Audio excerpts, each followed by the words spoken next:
લગ્ન પછી સ્ત્રીના જે ડોક્યુમેન્ટ છે એમાં સુધારો કરવાનો જરૂરી બનતો હોય છે, પરંતુ ઘણા બધા એવા કપલ છે જે લોકોને એક ગેરસમજ થતી હોય છે, જેથી કરીને અલગ અલગ જે સુધારા કરવાની એમને જરૂર બનતી હોય છે, પરંતુ એ લોકોને ખ્યાલ નથી કે કેવા સુધારા એમના માટે જરૂરી છે અને કેવા સુધારા જરૂરી નથી.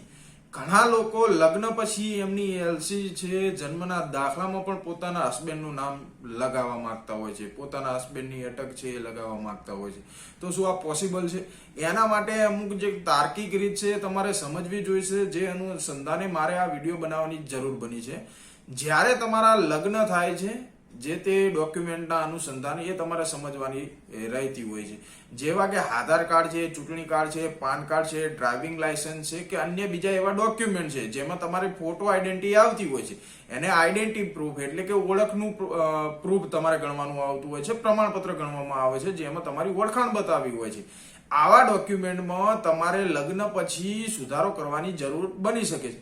એવું જરૂરી નથી. ઘણા લોકોના આરટીએમાં ફોર્મ ભરવામાં આવ્યા હતા, જે વિદ્યાર્થીઓને આરટી અંતર્ગત ભણવા માટે એમને કોઈ ઇસ્યુ ના આવે એના માટેની વાત અહીંયા હું તો એ ફોર્મ ભરવામાં પણ ઘણા લોકોને આ જ ઇસ્યુ હતો કે સાહેબ મારા લગ્ન થઈ ગયા છે, મારા હસબન્ડનું નામ નથી, હવે આરટીઆઈમાં જે બાળક છે અને આરટી અંતર્ગત જે તે ફોર્મ ભરવાનું છે, મારે આ ડોક્યુમેન્ટમાં મેં નામ સુધાર્યું નથી નામ, તો એવો કોઈ ઇસ્યુ નથી.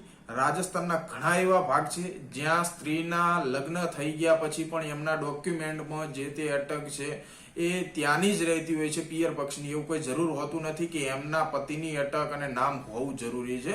આ એક મિસકન્સેપ્શનલ તમારે જે સમજણ છે એ વાત તમે સમજી શકો છો. તો અહીંયા જે આઈડેન્ટિટી પ્રૂફ છે એમાં તમે સુધારા કરાવો, કોઈ વાંધો નથી. જેવા કે મેં કીધું, પાન કાર્ડ, આધાર કાર્ડ, ચૂંટણી કાર્ડ, આવા બધા ડોક્યુમેન્ટ છે. રેશન કાર્ડમાં પણ તમારું જે નામ છે ટ્રાન્સફર થતું હોય છે, એટલે એમાં પણ તમે સુધારા કરી શકો છો.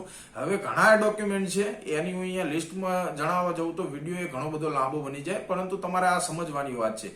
હવે મેઇનલી ફંક્શન તમારે અહીંયા સમજવાનું છે કે જન્મના દાખલામાં, એલસીમાં તમારા અટક છે, પિતાનું નામ છે, તો એમની જગ્યાએ શું હસબન્ડનું નામ થાય. તો આ તમારે મેઇન થિંગ તમારે સમજવાની છે કે જેવું કે તમે ભણતા હોય ને ત્યારે તમારી પાસે જે તે નામ ફોર્મેશન લખાવવામાં આવતું હોય છે, જેવું કે તમારે નામ છે, અટક છે, પિતાનું નામ છે. તો જન્મ વખતે જે તે તમે પ્રૂફ તરીકે અથવા જે તે રિલેશનશીપમાં હોવ છો ત્યારે રિલેશન તરીકે તમારા ફાધરનું નામ આવતું હોય છે, અટક જે તે તમારા ફાધરના અનુસંધાને આવતી હોય છે.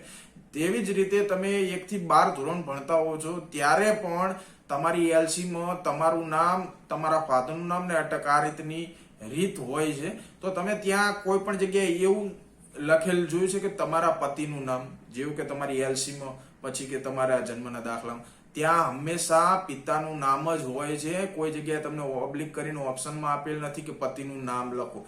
મેઇનલી વાત કરું છું એ અલગ વાત છે કે જે તે તમારી જન્મના દાખલામાં માતા પિતાના નામ આવે ને ત્યાં તમે જે તે પિતાનું માતાનું નામ લગાવરાવો એ અલગ વસ્તુ છે. પરંતુ અહીંયા તમારે સમજવાની વસ્તુ છે કે જો તમારા લગ્ન થઈ ગયા છે એના પછી તમારે મેઇનલી જે ડોક્યુમેન્ટ છે, જેવા કે તમારો જન્મનો દાખલો છે, એલસી છે, પછી જાતિનો દાખલો છે, બીજા એવા ડોક્યુમેન્ટ બની શકે છે, પરંતુ મારા ખ્યાલમાં આટલા ડોક્યુમેન્ટ જે તે આવ્યા છે એમાં તમારા લગ્ન પછી સુધારો કરાવવાની જરૂર હોતી નથી. તમારા પતિની અટક અથવા તમારા પતિનું નામ લગાવવાનું આવતું નથી. અહીંયા વાત ક્યારેક એવી લોકોની બની શકે ધર્માંતર કરતા હોય છે, તો એમની જે તે અટક છે, પિતાની અટક છે, કે એ ત્યાં તમે બદલાવી શકો, એ અલગ વસ્તુ છે. તો એના માટે તમારે અહીંયા બે શબ્દોને સમજણ તમારે જરૂરી બનશે. એક છે કરેક્શન અને એક છે અપડેટ. એટલે જે તે તમારે આઈડેન્ટિટી ડોક્યુમેન્ટ છે, જેવા કે આધાર કાર્ડ, ચૂંટણી કાર્ડ, પાન કાર્ડ, આ જે ડોક્યુમેન્ટમાં તમારું નામ છે ને એ અપડેટ થતું રહેતું હોય છે. જ્યારે તમારી એલસી છે, જન્મના દાખલામાં છે, એમાં તમારે કરેક્શન કરાવવાનું હોય છે. કરેક્શન એટલે કોઈ મિસમેચ હોય, મિસ્ટેક હોય તો તમે એ કરેક્શન કરાવો. એમાં અપડેટ કરવાની કોઈ એવી રિક્વાયરમેન્ટ હોતી નથી, જેવી કે તમારું અટક છે, લગ્ન થઈ ગયા તો તમારા પતિનું નામ ત્યાં જોડવું, એવું જરૂર હોતું નથી. જે તે હકીકત, જે તે પરિસ્થિતિને હાથીને જે તે તમારા રજીસ્ટ્રેશન થતા હોય છે, આવા ડોક્યુમેન્ટમાં તમારે સુધારો કરાવવા, એટલે કે પતિનું નામ અથવા પતિની અટક કોઈ અંદર જોડવાની હોતી નથી. પરંતુ જે તમારી અટક છે, મેઇનલી થિંગ એ ફાધરની અટક પ્રમાણે પણ ત્યાં ચેન્જ થતી હોય છે. જ્યારે ધર્માંતર કરતા હોવો છો તો એમાં તમારે સુધારો કરવાનો શક્ય બની શકે છે. પરંતુ ત્યાં પણ તમારે પતિનું નામ નથી આવતું. સાથે સાથે બીજી વાત એવી હોય છે કે જ્યારે પિતાનું નામ બદલવાનું આવે છે કે જે તે વ્યક્તિનું દત્તક વિધાન થયું હોય છે, એવા કિસ્સામાં જે તે બાળકની અટક અને પિતાનું નામ ત્યાં બદલી શકે છે. બાકી બધા એવા ડોક્યુમેન્ટમાં જરૂરી નથી કે લગ્ન પછી તમારે પતિનું નામ અને અટક કરાવવું